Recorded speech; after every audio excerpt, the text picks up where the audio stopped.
Hello everyone, my name is Ravi. Welcome to the React series.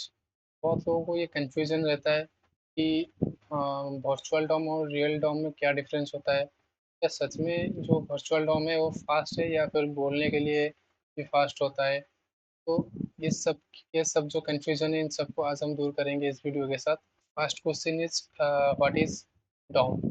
Okay, so basically जिन लोगों को नहीं पता है कि डॉम क्या है, तो उनके लिए ये थोड़ा रीकैप टाइप है कि डॉम होता क्या है। मतलब पता तो ऐसे भी सबको होता है क्योंकि आप रिएक्ट में हो तो एचटीएमएल को पता ही होगा, बट फिर भी ये मतलब किसी को याद नहीं है तो थोड़ा सा रीकैप हम कर लेते हैं, फिर हम आगे बढ़ेंगे। ठीक है, तो ये जनरली एक जो एचटीएमएल का स्ट्रक्चर होता है, जो हम उसका बॉयलर प्लेट कोड भी एक लोग कह सकते हैं।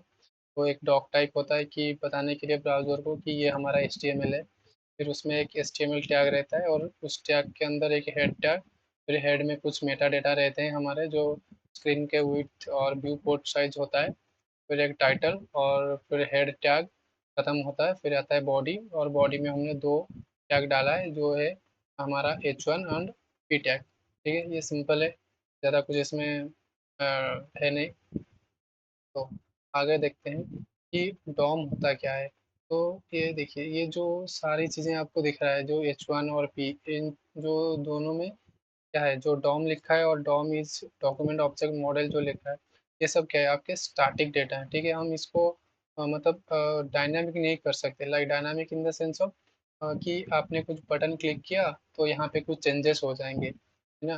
कि आपने कुछ सर्च किया या फिर कुछ इवेंट आपने किया तो इसमें कुछ चेंजेस होंगे, वो नहीं होता। तो इसमें क्या होता है कि आपको मैनुअली आके उस डेटा को चेंज करना पड़ेगा यहाँ पे। ठीक है, तो ये थोड़ा यूजर एक्सपीरियंस खराब होता है। तो इसीलिए हम लोग क्या करते हैं, तो जब रिएक्ट में मतलब जब एचटीएमएल में ये नहीं हो पाया, तो हम लोग जेएस में बढ़ गए। तो जेएस क्या हमको देता है कि एक डॉम देता है। तो इस डॉम के साथ इस डॉम की मदद से हम क्या करते हैं कि ये जो चीज़ें हैं इनको हम डायनामिक बना सकते हैं। ठीक है, मान लो किसी भी बटन पे क्लिक करने पे कि ये पी का जो DOM is document object model लिखा है ये चेंज होके कुछ और हो जाए, है ना। तो ये सब हम डॉम की हेल्प से कर पाते थे। तो इसीलिए डॉम को हम क्या कहते हैं कि डॉक्यूमेंट ऑब्जेक्ट मॉडल। ठीक है, इसका सिंपल सा ही मतलब इसका जो ये होता है, ये होता है डॉक्यूमेंट ऑब्जेक्ट मॉडल। ठीक है, तो इसका जो HTML होता है, हमने जो देखा था HTML, इसी का ट्री एक स्ट्रक्चर बनता है हमारे वेब पेज में। तो ये क्या होता है कि जो पहला होता है हमारा डॉक टाइप होता है, वो तो हमारे हेड में रहता है कि ये रूट ऑफ द ट्री है। देन उसके बाद आता है हमारा HTML। ठीक है, फिर HTML में दो चाइल्ड होते हैं, दो चाइल्ड नोड, जो होता है एक हेड और एक बॉडी। फिर हेड के अंदर एक और चाइल्ड है जिसका नाम है टाइटल, और बॉडी के अंदर दो चाइल्ड टैग हैं, जो चाइल्ड नोड होते हैं वो है H1 और P, और उन दोनों में एक एक टेक्स्ट है। ठीक है, ये जो पूरा मॉडल है, ये जो पूरा HTML का कोड दिख रहा है, ये ऐसे ही कुछ मतलब स्ट्रक्चर में बदलता है। ठीक है, तो डॉ तो होता है डॉक्यूमेंट, तो होता है डॉम मैनिपुलेशन होता है। ठीक है, मतलब जिसे कहते हैं हम लोग क्या, कि जिसकी मदद से हम लोग HTML में कुछ भी चेंजेस कर सकते हैं। ठीक है, इसमें तीन मतलब मेनली थ्री मेजर काम्स होते हैं। जो होता है रिट्राइव करना। ठीक है, मतलब कौन से एलिमेंट में आपको चेंजेस करना है उसको रिट्राइव करना पड़ेगा। फिर उसमें अपडेट करने पड़ेंगे कि क्या अपडेट करेंगे। फिर उसमें रेंडर करेंगे, आखिर में उसको यूआई में दिखाएंगे कि ये है आपका अपडेटेड यूआई। ठीक है, तो उसमें कैसा होता है, मान लो हमने इस H1 में इसको डॉम लिखा है कैपिटल में, मान लो हमें इसको स्मॉल में करना है। ठीक है, तो हम कैसे करेंगे कि जो डॉम होता है वो क्या करता है, इस पूरे ट्री को लेता है और फिर उसे एक मतलब बिट बाई बिट और H1 को फिर आपको रिट्राइव करेगा। ये H1 नहीं है, ये नहीं है, ये नहीं है। फिर यहाँ पर आएगा, फिर यहाँ पर आके क्या करेगा, इस जो टेक्स्ट है इसको वो चेंज कर देगा स्मॉल में। ठीक है, वो इसी प्रकार कुछ काम करता है। ठीक है, बट तो हम क्या होता है, जो इनिशियल स्टेज में जो होता है, ठीक है, वो जो स्ट्रक्चर हमने देखा था ट्री वाला, ये उसी का ही एक थोड़ा एडवांस मॉडल है। ज़्यादा कुछ इतना नहीं है, बस उसी का ही कुछ है। और ये जो एक एक सर्कल दिख रहे हैं आपको, ये मान लो एक एक नोड्स है। ये मान लो ये एक डिव है और उसके अंदर दो चाइल्ड नोड है और उसके अंदर एक और चाइल्ड नोड है। ऐसा ही आप समझ लो कुछ। तो ये है आपका हमारा रियल डॉम जो होता है। ठीक है, और ये है हमारा वर्चुअल डॉम। तो ये जो दोनों सिमिलर क्यों दिख रहे हैं, क्योंकि पहली बार जो होता है इनिशियल स्टेज में दोनों सेम ही होते हैं। Virtual DOM is nothing but a memory representation of the real DOM. तो ये क्या होता है कि जो कॉपी एक बनता है हमारा डॉम का, वो हमारे मेमोरी में एक वर्चुअल डॉम का दूसरा कॉपी बनता है। तो मेमोरी में सो मेमोरी में काम होता है, तो इसीलिए वर्चुअल डॉम को हम फास्ट कहते हैं, क्योंकि मेमोरी में कुछ भी ऑपरेशन हो रहा है तो फास्ट ही होता है। ठीक है, तो इसीलिए हम क्या कहते हैं कि वर्चुअल डॉम डॉम जो है वो बहुत फास्ट है comparison to the real DOM. ठीक है, क्यों होता है, क्योंकि ये मेमोरी में परफॉर्म होता है। ठीक है, तो आगे बढ़ते हैं।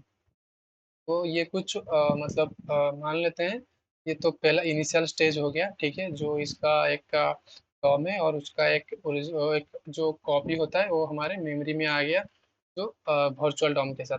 ठीक है, मान लो मुझे इस नोड पे कुछ चेंजेस करने हैं। ठीक है, तो मतलब जब मैं चेंजेस करूंगा तो तब क्या होगा कि जो ये नोड होता है, ठीक है, ये जो पूरा ऑब्जेक्ट होता है ये पूरे ऑब्जेक्ट का एक दूसरा कॉपी बनता है हमारे मेमोरी में कुछ इस प्रकार के। ठीक है, फिर क्या होता है इसमें, मान लो ये वाला एक पैरेंट नोड है और इसके अंदर एक पी टैग है। ठीक है, मान लो ये पी टैग में हमने कुछ चेंजेस किए।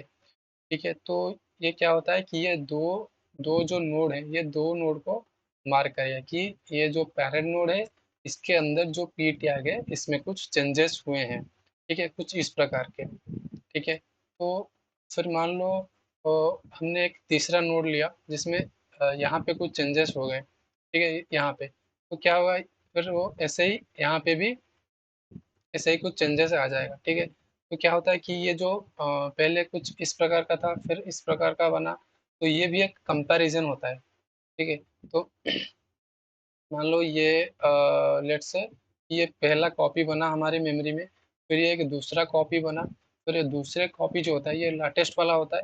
ये लाटेस्ट वाले को क्या करता है, वो इस प्रीवियस जो होता है इसके साथ वो कंपेयर करता है और वो देखता है कि किसी में चेंजेस हुए हैं। ठीक है, और किसी नोड में चेंजेस हुए हैं वो सिर्फ उसी नोड को ही अपडेट करता है जाके। ठीक है, मान लो यहाँ पे अपडेट हो, यहाँ पे चेंजेस हुए तो इन दो इस पे अपडेट कर लिया और इसके इसमें भी। ठीक है, तो ये फिर क्या करेगा, जब ये अपडेट हो जाएंगे तब वो जाके यहाँ से लेके फिर रियल डॉम में जाके यहाँ पे अपडेट कर देगा। ठीक है, ये सिंपल है, इसका जो वर्क फ्लो होता है वो इतना ही सिंपल होता है। इसमें ज़्यादा कुछ और मतलब इतना डिफिकल्ट वर्क फ्लो नहीं है इसका समझने का। ठीक है, फिर मतलब मान लो यहाँ पे जो हमने बोला तीसरा नोड वाला, मान लो यहाँ पे भी हो गया, मान लो ये दोनों के साथ साथ ये भी हो गया। ठीक है, ये भी कुछ चेंजेस ला रहा है, तो क्या होगा ये थोड़ी देर वेट करेगा। ठीक है, अब लाटेस्ट वाला क्या है, ये वाला लाटेस्ट वाला है तो इसमें कुछ चेंजेस आ रहा है, तो इसकी इसकी जो ये नोड है, ये नोड और चेंज नोड के साथ कंपेयर करेगा कि देखेगा कि इसमें कुछ चेंजेस है, तो हाँ इसमें कुछ चेंजेस है तो यहाँ पे वो चेंज कर लेगा। फिर वो तीनों को, ये जो तीनों है, ये जो ये नोड, ये दो नोड और ये एक तीनों, ये तीनों को एक साथ जाके मेन डॉम में क्या करेगा, वो अपडेट कर लेगा। ठीक है, तो इस दो ये जो तीनों को एक साथ मतलब अपडेट कर रहा है उसको हम बोलते हैं बैच अपडेट। ठीक है, और ये जो कंपैरिजन कर रहा है जो वर्चुअल डॉम दोनों को कंपेयर कर रहा है, फिर जो चेंजेस है वो सिर्फ उन्हीं को ही वो अपडेट कर रहा है, तो इसको बोलते हैं हम डिफिंग एल्गोरिदम। ठीक है, और रिएक्ट खुद से करता है वो डिफिंग एल्गोरिदम। हमें उसको मतलब हमें उसके कोड को देखने की ज़रूरत भी नहीं है, हमें इसकी ज़रूरत भी नहीं है एज ए डेवलपर। हाँ, क्योंकि हमें बस काम से मतलब होना चाहिए, वो कैसे मतलब कैसे होता है हमें मतलब नहीं होता, बस आउटपुट हमारा सही होना चाहिए। क्योंकि रिएक्ट जो होता है ना वो एक डिक्लेरेटिव प्रोग्रामिंग होता है। लेट्स से हम ये कहें कि हमें चाय पीना है। ठीक है, तो हमें बस चाय पीने से मतलब है, हमें ये मतलब नहीं कि चाय कैसे बनता है, या फिर हम जिसको बोल रहे हैं कि चाय बना कर लाओ, तो हमें उसको प्रोसेस बताने की ज़रूरत नहीं है कि पानी गर्म करो फिर उसमें चाय पत्ता डालो या फिर जो भी करना है उसमें, उसको हम मतलब हमें उनको प्रोसेस बताने की ज़रूरत नहीं, हमें बस चाय पीने से मतलब है। तो ये होता है क्या, रिएक्ट। तो हमें बस बताना है कि भाई इसमें हमें अपडेट करना है, वो कैसे करेगा वो खुद देख लेगा उसको। ठीक है, कैसे करेगा, और मतलब वो जो बैच अपडेट है वो कैसे करेगा, वो जो डिफरेंस करता है, वो जो कंपैरिजन करता है डिफिंग एल्गोरिदम से, वो सब वो खुद से देख लेगा। ठीक है, तो तो रिकंसिलिएशन क्या होता है। तो हमने जो पूरा प्रोसेस देखा यहाँ का, जो क्या हुआ कि पहले एक कॉपी बना, फिर उसका एक दूसरा कॉपी बना, फिर वो उन दोनों को डिफरेंट मतलब कंपेयर करे, फिर उसमें पैच अपडेट करे। इन सबको हम कहते हैं रिकंसिलिएशन। ठीक है, ये जो पूरा प्रोसेस होता है इन सबको इसे हम कहते हैं रिकंसिलिएशन। ये बहुत इंटरव्यू में भी बहुत बार पूछ लेते हैं कि रिकंसिलिएशन क्या होता है। तो ये आपको पूरा बताना है कि रिकंसिलिएशन क्या था, कि उसका एक कॉपी बनता है, फिर जब हम अपडेट करते हैं उसका दूसरा कॉपी हमारी मेमोरी में बनता है, फिर उसका एक डिफिंग एल्गोरिदम से वो कंपेयर करके जो अपडेटेड चीज़ें उन्हीं को अपडेट करता है, और फिर वो एक साथ बैच अपडेट करके रियल टाइम में अपडेट करता है। बस ये सब ये जो पूरा प्रोसेस है इसको हम कहते हैं रिकंसिलिएशन। ठीक है, तो आगे बढ़ते हैं। तो मान लो ये एक एग्जांपल लेते हैं हम लोग, ये एक div है, इस div के अंदर एक p टैग है। ठीक है, मान लो हम लोग इसमें कुछ चेंजेस करना चाहते हैं, तो हम क्या चेंजेस करेंगे। तो मान लो ये जो div दिख रहा है हम लोगों को, ये जो div है, इस div को हम एक सेक्शन में बदलना चाहते हैं। ठीक है, तो ये सेक्शन में तो ये इस सिनेरियो में क्या होता है कि जो हमारा वर्चुअल डॉम होता है, ये जो पूरा पेरेंट, क्योंकि ये पेरेंट नोड ही बदल रहा है, तो क्या करता है इस केस में, वो पेरेंट को ही पूरा डिलीट कर देता है और फिर पेरेंट को रीपेंट करता है। कि ये केस थोड़ा एक्सप्रेस मतलब एक्सेस होता है, पर फिर भी फास्ट होता है, मतलब रियल डॉम के कंपैरिजन से। बट ये सेम सिचुएशन अगर यहाँ पे होता, मान लो इस पी टैग में हम लोग कुछ चेंजेस करते, तो ये पूरा पैरेंट उसको बदलने की ज़रूरत नहीं थी, वो सिर्फ यहाँ पे ही कुछ अपडेट कर लेगा और हो जाएगा काम। ठीक है, तो नेक्स्ट एग्जांपल की तरफ देखते हैं।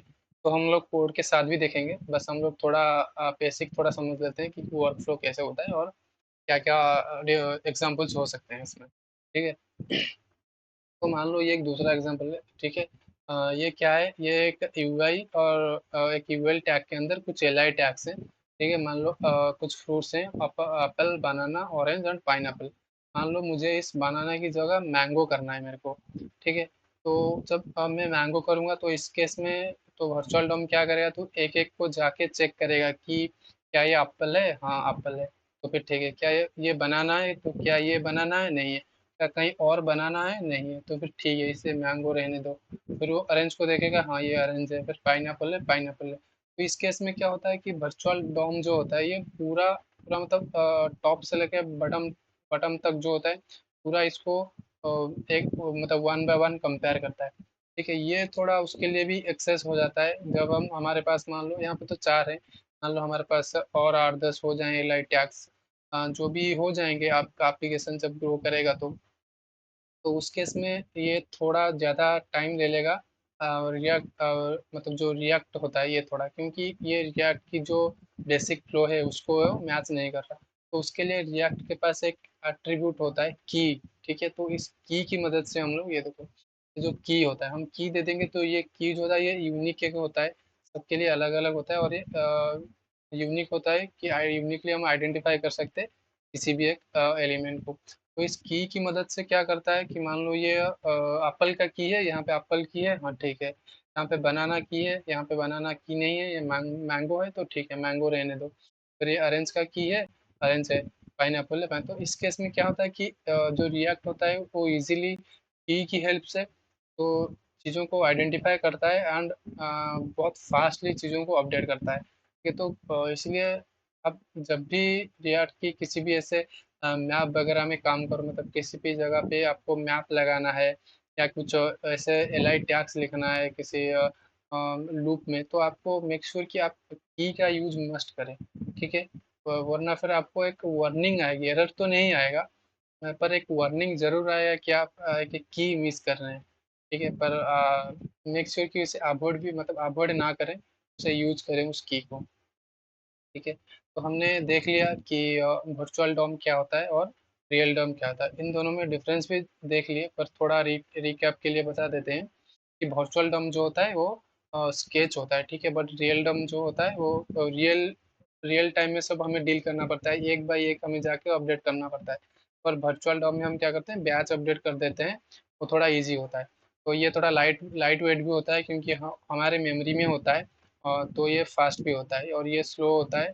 तो आज यूजुअल हमने जाना और ये बैच अपडेट करता है, जो हमने देखा तीनों को एक साथ अपडेट कर लेगा। और रियल डॉम होता तो वहीं पे वन बाई वन जाके पहले फर्स्ट को करेगा, फिर दूसरा, फिर तीसरा, ऐसे ही। ये इसलिए थोड़ा स्लो भी होता है। ठीक है। और हमने देखा मैनिपुलेशन के बारे में देखें तो वर्चुअल नोड होता है इसमें इसमें क्योंकि हमारे मेमोरी में दो तीन कॉपी और ऐसे भी बनता है जितना होता है, तो ये वर्चुअल नोड होता है। पर हम जब रियल डॉम में काम कर रहे होते हैं तो रियल नोड में हम लोग अपडेट कर रहे होते हैं, जो भी थोड़ा डिफिकल्ट है और टाइम टेकन भी। ठीक है। तो इसको तो हमने अच्छे से समझ लिया, अब चलते हैं कोड में और इसको थोड़ा और बेहतर से समझने की कोशिश करते हैं। ठीक है। तो so hope this is my VS Code and go to some example.html। मैंने यहाँ पे कुछ बनाया था, इसको मैं डिलीट कर लेता हूँ। फिर क्या करते हैं हम लोग, एक HTML का बॉयलर प्लेट कोड लाते हैं। ये hope this is good for looking and मैं यहाँ पे कुछ लिख लेता हूँ लाइक डॉम। ठीक है। इस बॉडी टैग में ना हम लोग कुछ डिप बनाते हैं एक, उस डिप में एक पी टैग डालते हैं और इस पी टैग में लिखते हैं लाइक क्लिक्ड 0 टाइम्स।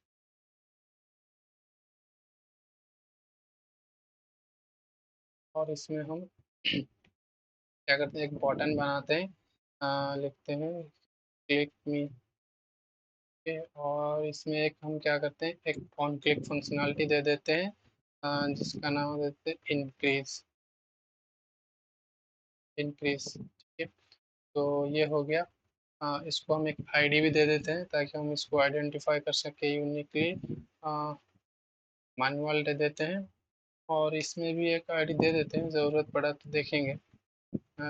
और इसमें हम लोग क्या करते हैं, स्क्रिप्ट लिखते हैं। हमने क्या लिया था, एक लेट लेते हैं, हमने लिया काउंट, तो काउंट को पहले 0 करते हैं।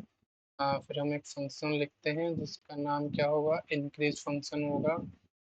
तो हम लोग क्या करेंगे फिर, एक डॉक्यूमेंट को हम उस डॉक्यूमेंट को गेट करेंगे। डॉक्यूमेंट डॉट किया है, इसीलिए मैं बोल रहा हूँ कि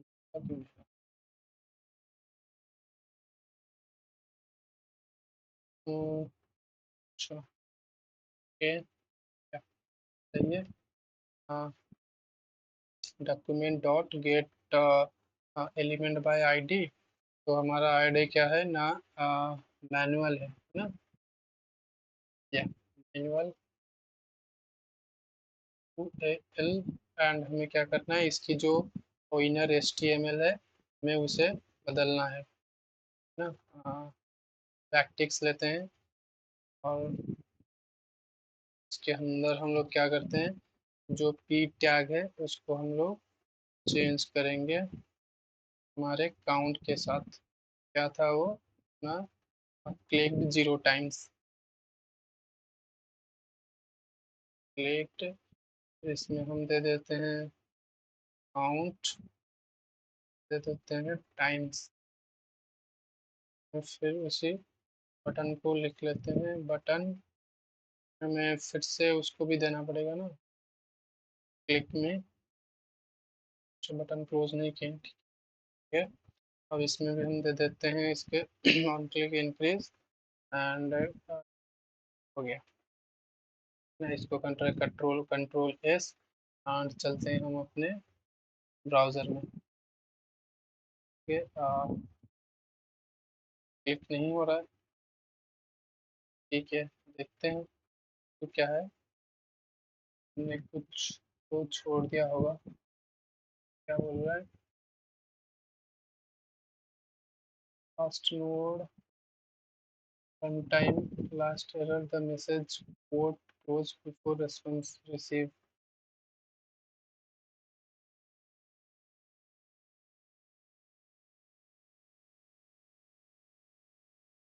क्लिक क्यों नहीं हो रहा। ठीक है, एक बार कोड देख लेते हैं, शायद उसमें ही कुछ हो सकता। हम्म, अच्छा, क्योंकि हमने काउंट को बढ़ाया ही नहीं, सिर्फ काउंट को पास ही तो किया है। Count plus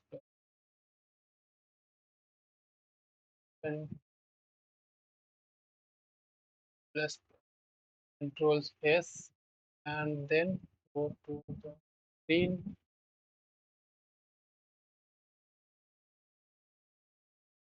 It will be working. Okay. Yeah, I'll look at that.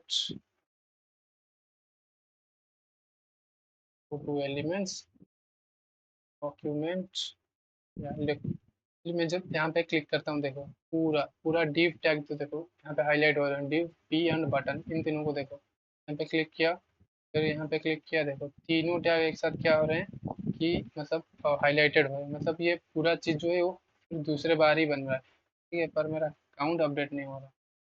ठीक है, उसको भी देखते हैं क्या दिक्कत है। बाकी मेरा बस ये दिखाने का था कि देखो मैं जब बटन क्लिक कर रहा हूँ तो ये तीनों चीज़ें एक ही साथ बदल रहे हैं, मतलब ये जो तीनों चीज़ें हैं वो मतलब रीपेंट हो रहे हैं जो रियल डॉम होता है ना। तो देखते हैं कुछ दिक्कत कहाँ है एक्चुअली में। हम्म, क्या कुछ नेम में गड़बड़ है क्या? ये नेमिंग कन्वेंशन तो सही है लगभग।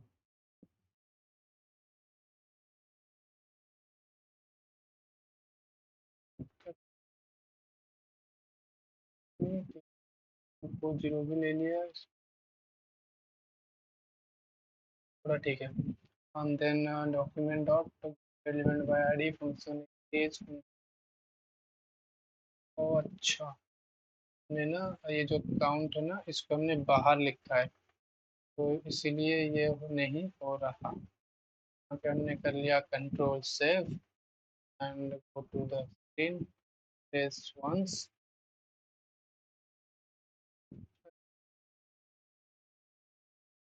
या अभी ठीक काम कर रहा है ना। तो ये थोड़ा जब भी कोडिंग करो तो ये डीबग बहुत ज़रूरी है आपको करना। क्योंकि ये नहीं मतलब एक साथ जो कोड लिख लेंगे वो पूरा 100% सही हो जाएगा। तो डीबग तो करना बहुत ज़रूरी होता है ना। तो मैं जो कहना चाहता था वो देखो, मैंने पहली बार क्लिक किया, देखो पूरे तीनों टैग यहाँ पे div p एंड बटन, फिर मैंने क्लिक किया, फिर तीनों में चेंजेस हुए, फिर मैंने क्लिक किया, फिर तीनों मतलब ये जो तीनों चीज़ हैं ये पूरे रीपेंट हो रहे हैं हमारे डॉम में। ठीक है, तो हम इसी चीज़ को हम क्या करते हैं, एक जावास्क्रिप्ट में लिखते हैं और उसको देखते हैं। मान लो हम लोग यहाँ पे एक ले लेते हैं काउंट का state count, state count. Make sure कि ये सब आपको पता है क्योंकि ये पिछले वीडियो में हम लोगों ने देख लिया था। जिनको भी नहीं पता है तो आप जाके पिछले वाला जो वीडियो है हम लोग का ये थोड़ा देख लेना। ये पहले तो जीरो रहेगा। ठीक है, इसीलिए मैं ये स्टेट के बाद आपको ये बता रहा हूँ कि इन दोनों में डिफरेंस क्या है, ताकि मैं ये एग्जांपल आपको दिखा सकूँ। ठीक है, तो क्या करते हैं, ठीक है, अब हम एक ले लेते हैं H1 है तो हम लोग एक पी टैग ले लेते हैं। इसमें हम करते हैं click on this much of times. And इसमें हम दे देते हैं क्या, काउंट को दे देते हैं और हम नीचे आ जाता है। ये न्यू लाइन है, न्यू मतलब हम इस लाइन पे हैं, इस लाइन पे डायरेक्ट नीचे आने के लिए आपको VS कोड में कंट्रोल एंड एंटर दबाना पड़ेगा। कहाँ कहीं भी हो, मान लो मैं इस लाइन के बीच में हूँ, मुझे इसके न्यू लाइन पे आना है तो मैं क्लिक करूँगा कंट्रोल एंटर एक साथ में, तो नीचे आ जाएंगे। ठीक है, अब वहाँ पे मैं एक बटन देता हूँ और उसमें करता हूँ मैं क्लिक में, क्लिक में। तो इसमें मैं एक वन क्लिक फंक्शनलिटी दे देता हूँ जिसमें मैं देता हूँ हैंडल क्लिक। यहाँ पे मैं उसको हैंडल क्लिक एरो फंक्शन। तो अब क्या करते हैं, हम सेट काउंट को करते हैं काउंट प्लस वन, और फिर कंट्रोल सेव करते हैं। कुछ गड़बड़ हो गया, इसको यहाँ पे डायरेक्ट कॉपी पेस्ट करते हैं। तो यस, और आपको थोड़ा बंद कर लिए, चलाते हैं npm run dev। तो आप भी शुरू हो चुका है। देने और लोकल होस्ट 5173 होता है।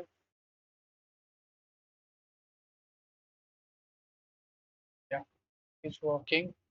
So let's open the console, Control Shift I, and then look here. Okay. देखो मैं पहली बार क्लिक किया, देखो सिर्फ उसी नंबर पे, देखो यहाँ पे सिर्फ चेंजेस हो रहे हैं, बाकी कुछ भी नहीं हो रहे हैं ना। ये देखो फिर 2, देन 3, देन 4, बाकी वैसे के ऐसे ही हैं। पर मैं यहाँ पे आके जो रियल डॉम होता है, मैं इसमें डायरेक्ट क्या कर रहा हूँ, डायरेक्ट इसमें मैं अपने मैनिपुलेट कर रहा हूँ। तो देखो ये तीनों चीज़ हो रहे हैं, तीनों चीज़ एक साथ हो, देखो ये मतलब कितना टाइम टेकिंग प्रोसेस है।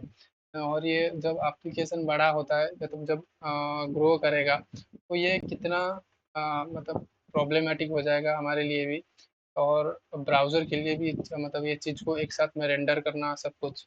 हाँ, तो इसके लिए हमारे पास ये वर्चुअल डॉम है, देखो कितने फास्ट है। मतलब लिटरली हमें तो ये जो फास्ट है नज़र नहीं आएंगे, क्योंकि ये सिर्फ जो कंप्यूटर होता है, जो सिस्टम होता है, ये लोग उन्हीं को आइडेंटिफाई कर पाएंगे। पर देखो ये कितने फास्ट, वो सिर्फ इसी को ही अपडेट कर रहा है। हाँ, बाकी किसी में कुछ अपडेट नहीं कर रहा। ठीक है, तो ये लोग हम लोग ये समझ गए। तो मेक श्योर कि आप लोग एक प्यारा सा कमेंट भी करेंगे नीचे, कोई डाउट रहता है तो। And that's it for this video guys. If you found this content helpful, then make sure to subscribe, like the video, and we will be meet soon in a new topic in the React.